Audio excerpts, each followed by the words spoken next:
Hello everyone, সবাই কেমন আছো? তো এখন একটা মেকআপ লুক করতে যাচ্ছি। আমরা হলাম মেকআপ আর্টিস্ট আর আমাদের সব ধরনের মেকআপ নিয়ে এক্সপেরিমেন্ট করতে ভীষণ ভালো লাগে। আমরা ব্রাইডাল মেকআপ করি বা অন্য কোনো মেকআপ করি, ডেলি লাইফে যেরকম মেকআপ করি এটা কিন্তু তার থেকে একদম আলাদা। তো কেউ আবার ওটার সাথে এটা গুলিয়ে ফেলো না। এটা খুব ট্রেন্ডিংয়ে আছে, খুব ভাইরাল একটা মেকআপ। তো চলো বেশি কথা না বলে তোমাদেরকে ফাইনাল লুকটা দেখাচ্ছি। এখন বাজে হচ্ছে 7:39। তো এখন মেকআপটা স্টার্ট করছি।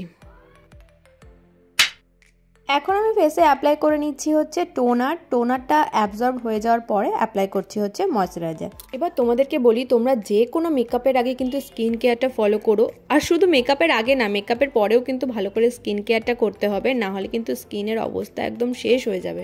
এখন অ্যাপ্লাই করে নিচ্ছি আমি প্রাইমার। আর এবার যেটা করব সেটা হচ্ছে ফাউন্ডেশন অ্যাপ্লাই। সেটা কিন্তু আমার স্কিন টোন থেকে একটু লাইট শেড নিচ্ছি। বেসটাকে আমি আজকে হেভি রাখবো, কারণ বলে দিয়েছি এই মেকআপটা একদম আলাদা রকম হবে। যারা মেকআপ বোঝো তারা ঠিক আছে, এবার অনেকেই আছে যারা বলবে এসে নিয়ে যে এত কেন প্রোডাক্ট ইউজ করেছো। তাদের জন্য বলবো যে এটা কিন্তু আলাদা ধরনের মেকআপ, সেটা তোমাদেরকে বুঝতে হবে। এই মেকআপটাকে বলে কিন্তু পোর্সেলিন মেকআপ। এটা করার ফলে তোমার স্কিনটা একদম গ্লাস স্কিনের মতো দেখাবে। এখন কনসিলার আর পাউডার সেট করে আইব্রোটাকে একদম গায়েব করে দিচ্ছি।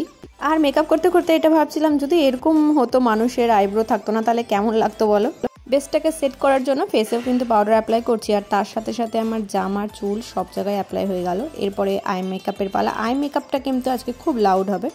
এবার অনেকে আবার ভেবে বসো না এই আই মেকআপ ব্রাইট করলে ব্রাইট পালিয়ে যাবে। অবশ্যই ব্রাইটকে আমি এই ধরনের আই মেকআপ কখনোই করি না। আর এবার আইব্রোর পালা। এবার আমি ব্রাউন শেড দিয়ে করলাম, ভাবলাম হয়তো ব্রাউনটাই হবে, কিন্তু তার কিছুক্ষণ পরে দেখো এটাকে ব্ল্যাক করে দিচ্ছি, কারণ ব্ল্যাকটা না বেশি ভালো লাগছিল। আমার এই মোটা গালটাকে একটু পাতলা করতে হবে ডলের মতো, তাই জন্য আমি এখানে করে নিচ্ছি এখন কন্ট্যুরিং। তারপরে অ্যাপ্লাই করছি ব্লাশ, আর এরপর একটু হাইলাইটার অ্যাপ্লাই করলাম। আমি কিন্তু শ্যাডো দিয়ে আজকে হাইলাইটারটা দিয়েছি, দেখো কতটা গ্লো করছে। পুতুলের গাল যেমন চকচক হয়। আর এরপর একটা হালকা লিপস্টিককে শেড দিয়ে দিলাম। এবার আমি মাস্কারা অ্যাপ্লাই করে নিচ্ছি। মেকআপ কমপ্লিট হয়ে গেল। এখন যেটা মেন সেটাই করছি। এখন অল ওভার ফেসে আমি অ্যাপ্লাই করছি পিল অফ মাস্ক।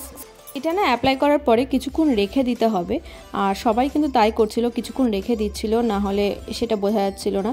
আর আমি এটা অ্যাপ্লাই করার পরে ভাবছিলাম যে সত্যি সত্যি যদি আমাদের গালটা তো চকচক করে তাহলে কেমন হয় বলো তো। কথা বলতে পারছি না, আর পুরো মাস্ক লাগানো আছে মুখের জন্য, চেপে চেপে কথা বলতে হচ্ছে, দেখে বুঝতে পারছো, নাহলে আমাদের স্কিন এতটা হয় না। এবার তো জানোই পিল অফ মাস্ক ড্রাই হতে ভীষণ সময় লেগে যায়। আর ফ্যানে ছিল না চার্জ, তাই জন্য হাতের কাছে লিপ প্যালেটটা ছিল, এটা দিয়ে আমি হাওয়া করে যাচ্ছি। একটু পরেই তোমাদেরকে ফাইনাল রেজাল্ট দেখাচ্ছি। মেকআপ করতে জানি কিন্তু ডলের অ্যাক্টিং কিন্তু করতে জানি না, তাও আমি চেষ্টা করেছি। আর দেখো এটা হচ্ছে ড্রাই হয়ে যাওয়ার পরে আরও বেশি গ্লো করছিল। তো তোমরা জানিও এটা কেমন হয়েছে। আর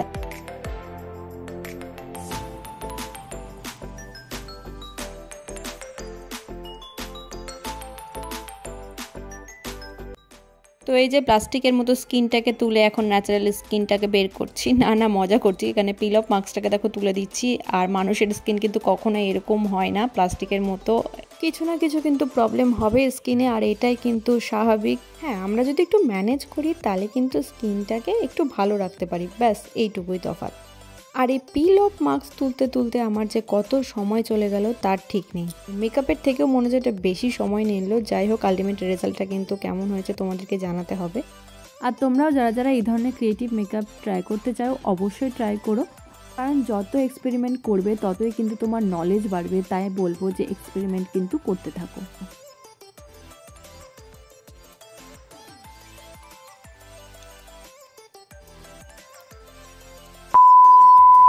দেখো মেকআপ শেষ হতে হতে 9টা কিন্তু 18 বেজে গেছে। দেখো তোমাদের জন্য এত নতুন নতুন লুক ক্রিয়েট করছি, এত কিছু করছি, তোমরা লাইক কেন করছো না? যদি ভালো লাগে তাহলে একটু আমার প্রতি সদয় হও, একটু লাইক কমেন্ট করে দিও। তো চলো বাই।